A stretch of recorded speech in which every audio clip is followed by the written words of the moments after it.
The false peace. Captain Elena Vasquez pressed her hand against the observation deck's transparent aluminum window, watching the massive structure of Haven Station grow larger as their colony ship approached.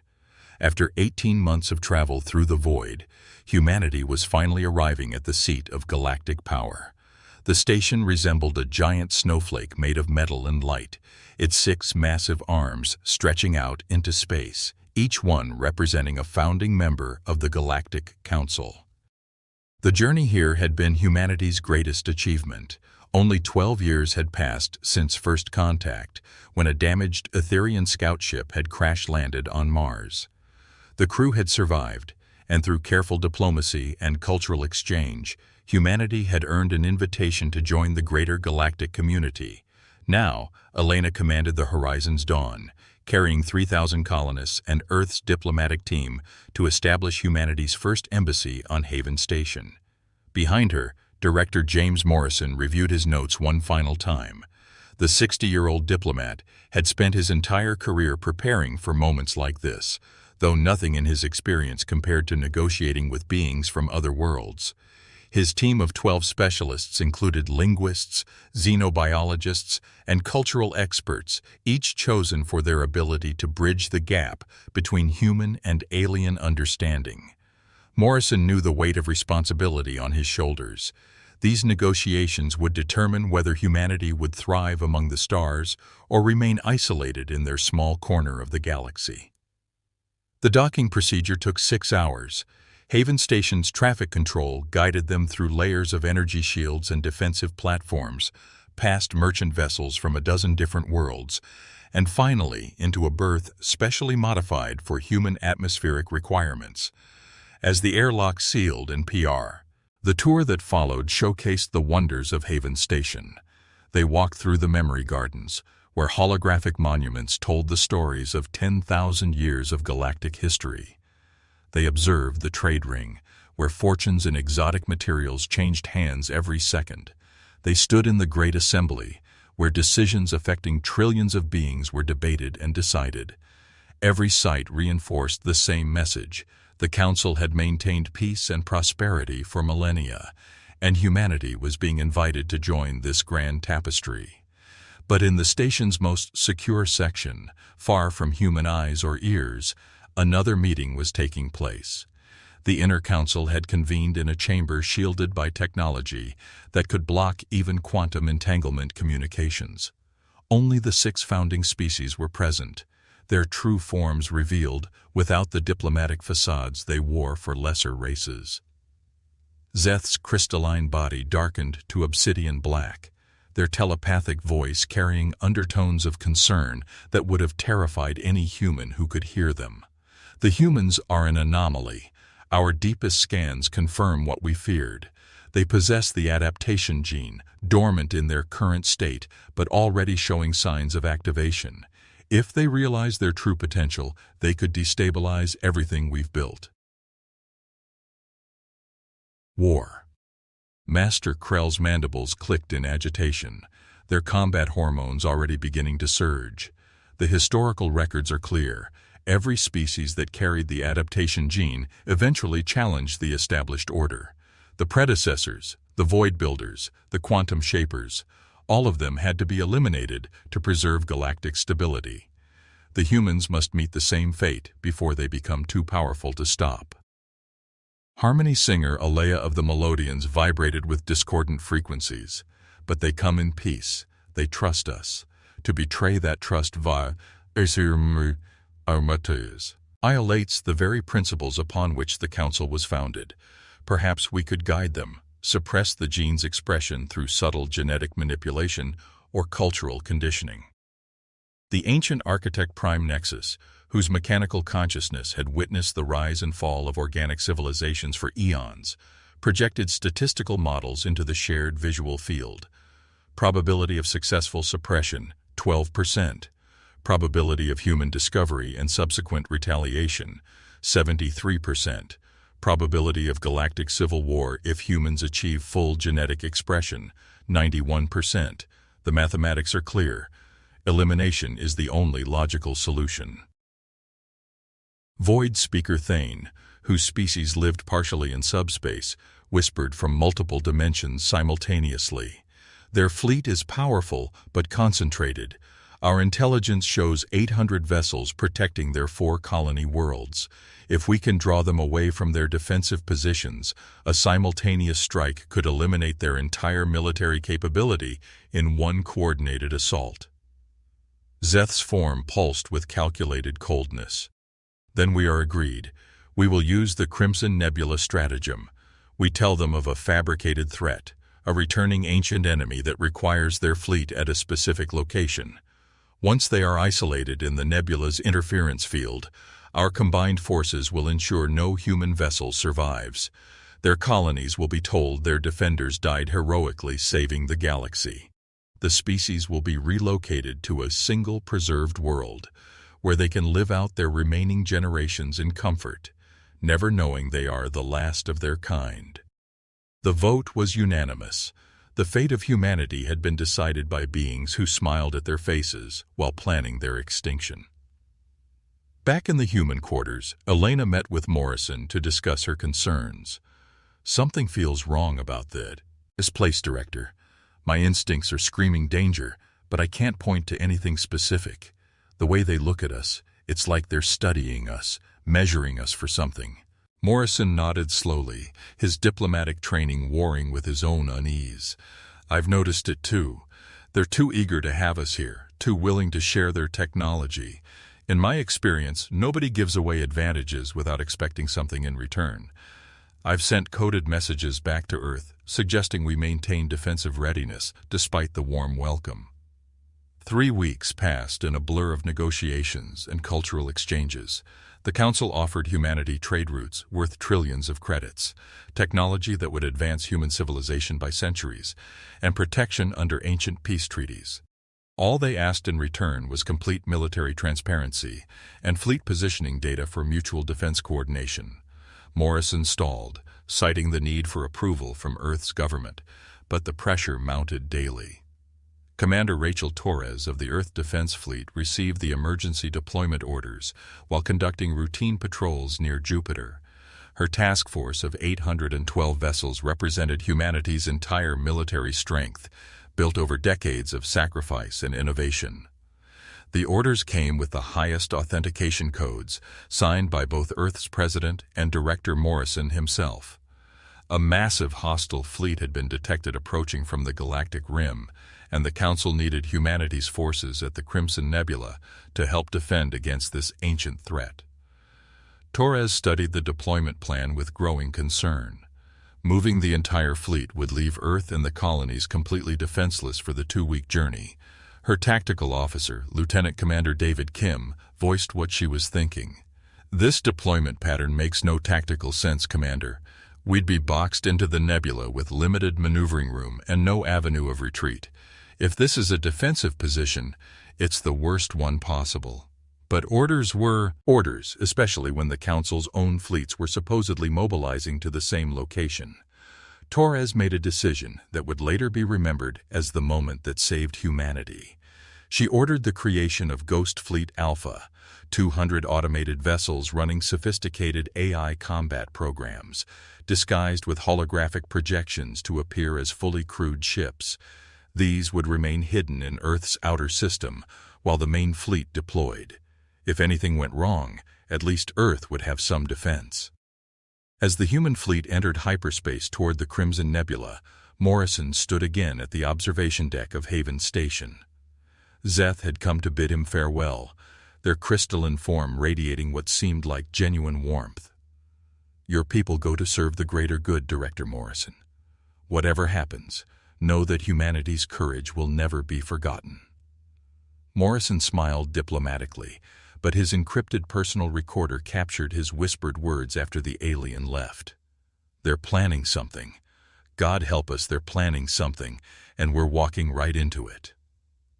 The Reckoning. The Crimson Nebula lived up to its name, a vast cloud of ionized gases that painted space the color of blood. Commander Torres stood on the bridge of humanity's flagship, the Resilience, watching her fleet take position within the swirling crimson mists. The nebula's natural electromagnetic interference made long-range communications impossible, exactly as the Council had explained would help hide their combined fleet from the approaching enemy. 800 human vessels formed up in defensive formations, their crews at high alert, waiting for an enemy that would never come. Around them, Council ships materialized from hyperspace in perfect coordination. 3,000 vessels from 15 different species took positions that formed a sphere around the human fleet. Torres felt her stomach drop as she recognized the formation. This wasn't a defensive arrangement. It was an execution ground.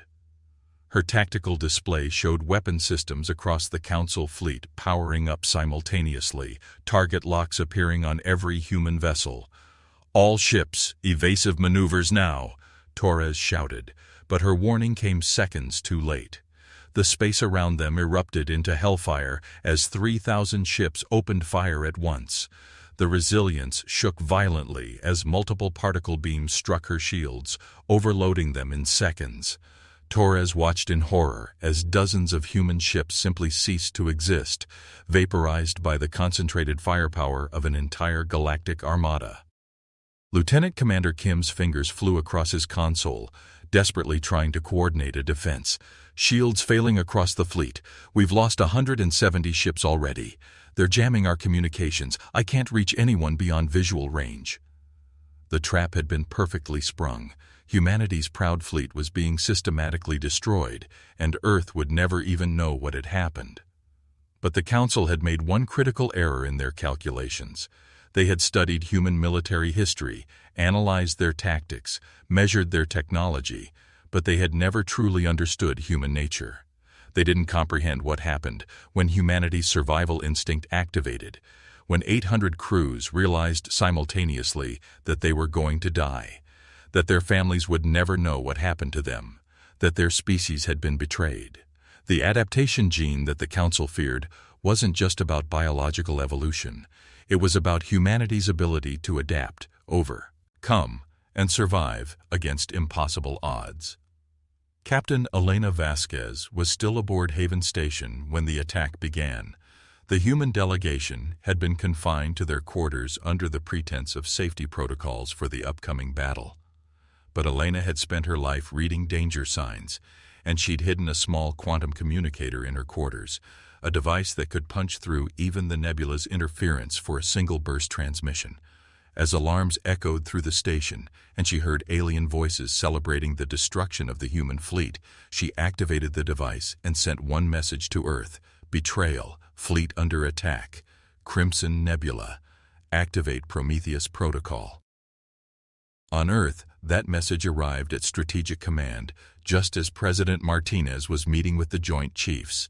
The Prometheus Protocol had been humanity's most closely guarded secret, a last resort plan developed after first contact when humanity realized how vulnerable they were in a galaxy of ancient powers. Hidden across the solar system, disguised as mining stations, research outposts and navigation beacons, were automated factory ships. For 12 years, they had been building in secret, using designs stolen and adapted from Council technology, improved by human innovation and desperation. Admiral Susan Chen, head of Earth's Strategic Reserve, gave the activation order. Across the solar system, hidden doors opened, revealing 2,000 vessels that officially didn't exist. These weren't the standardized ships the Council had catalogued. Each one was unique, designed by different teams, built with different philosophies, equipped with weapons that violated several galactic treaties humanity had never actually signed. The Ghost Fleet Alpha that Torres had left behind joined them, and together they jumped to hyperspace, not toward the Crimson Nebula, but toward Haven Station, its elf. Back in the nebula, Torres had managed to rally the surviving human ships into a desperate fighting retreat. 400 vessels remained, battered and burning, but still fighting. The Council forces had expected an easy slaughter, but humans weren't dying quietly. They rammed damaged ships into enemy formations, overloaded reactors to create miniature novas, and used the nebula's own interference against their attackers. One destroyer, the Indomitable, had lost all weapons and engines, but still had maneuvering thrusters. Her captain aimed the dying ship at the Thornax flagship and detonated the antimatter containment, taking 12 enemy vessels with them. War Master Krell watched the humans' desperate resistance with something approaching respect. Even in death, they fought like cornered animals, savage and unpredictable, but respect didn't change the necessity of their elimination. The Thornax fleet pressed forward, ready to deliver the killing blow to the remaining human vessels. That was when space itself seemed to tear open behind them. The hidden human fleet erupted from hyperspace directly inside Haven Station's defensive perimeter, 2,000 ships appearing where every council calculation said no ship should exist. Admiral Chen's voice broadcast on every frequency, in every known language, using communication codes stolen from the Council's own databases. "This is the Earth Defense Reserve Fleet. You have attacked our people under a flag of peace. You have violated the trust we offered freely. Now you will learn why humanity survived on a death world, why we conquered our planet's every challenge, why we reached the stars despite the universe trying to kill us. We are humanity. We adapt, we survive, and we remember." The battle for Haven Station lasted 18 hours. The Council had superior numbers and technology, but they had built their entire military doctrine around predictable patterns and established protocols.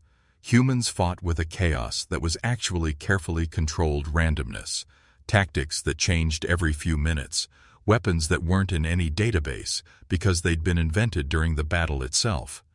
One human ship broadcast ancient Earth music at volumes that overloaded Melodian nervous systems. Another used their mining lasers to carve threats in dead languages onto Council hulls. They fought like no species the galaxy had ever encountered because humanity had learned warfare from 10,000 years of fighting themselves. Supreme Coordinator Zeth watched from Haven Station's command center as the impossible unfolded. The humans weren't just winning, they were teaching the entire galaxy a lesson in total war. Their ships worked in perfect coordination despite using dozens of different combat doctrines. They protected damaged allies while using their own wreckage as weapons. They showed mercy to surrendering vessels while annihilating those who continued fighting. It was controlled chaos, directed insanity, and it was destroying everything the Council had built. In the Crimson Nebula, Torres received a transmission that made her crew cheer. The cavalry had arrived. The reserve fleet had taken Haven Station and was holding the Council's leadership hostage. The betrayal had been exposed to every species in the galaxy, broadcast on channels that couldn't be blocked or censored. Already rebellions were breaking out on worlds that had chafed under Council control for centuries. The perfect order that had been maintained through fear and control was collapsing. Director Morrison stood in Haven Station's Great Assembly, addressing representatives from every spacefaring species. The Council had kept him alive as a trophy, planning to display the last human diplomat as a reminder of their power. Instead, he had become the voice of a new future. Humanity didn't come to conquer or control. We came seeking friends, partners, equals. You betrayed that trust, and we responded as our nature demanded. But that same nature that makes us dangerous also makes us capable of forgiveness. We propose a new council, one based on actual equality, not hidden hierarchies and ancient prejudices. The adaptation gene that the Council had feared so much had indeed activated, but not in the way they expected. Humanity's adaptation wasn't about becoming superior to other species. It was about adapting to work with them, to find common ground, to build something better from the ashes of betrayal. Species that had been classified as lesser by the Inner Council found themselves welcomed as equals by humans. Technologies that had been hoarded were suddenly shared freely. The rigid order that had stifled growth for millennia was replaced by chaotic but vibrant progress. War Master Krell, now a prisoner aboard the Resilience, asked Torres a question that had plagued him since the battle. "How did you know to prepare a hidden fleet? How did you suspect our betrayal when we gave you no reason for suspicion?" Torres smiled, a distinctly human expression that Krell had learned meant many things. "We didn't know. We suspected everyone and everything because that's what humans do. We prepare for betrayal while hoping for friendship. We plan for war while working for peace.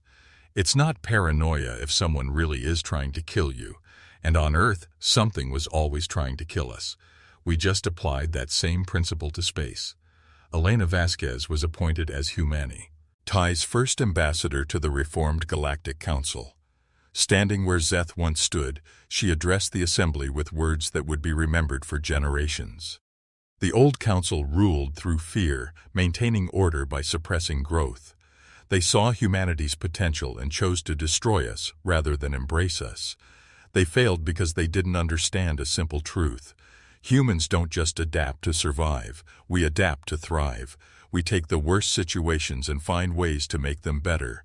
They betrayed us, and in doing so, they freed the entire galaxy from their control. Today, we don't celebrate victory in war. We celebrate the birth of true peace, one built on trust earned, not demanded. The Crimson Nebula became a memorial, a reminder of the price of betrayal and the power of unity. Ships from 100 worlds now flew together, their crews learning from each other, growing stronger through diversity rather than weaker through division. The inter-council species weren't destroyed or exiled. They were given the chance to earn redemption, to prove they could change. Some, like the Melodians, embraced this new path eagerly. Others, like the Thornax, took longer to adapt, but even they eventually found their place in the new order.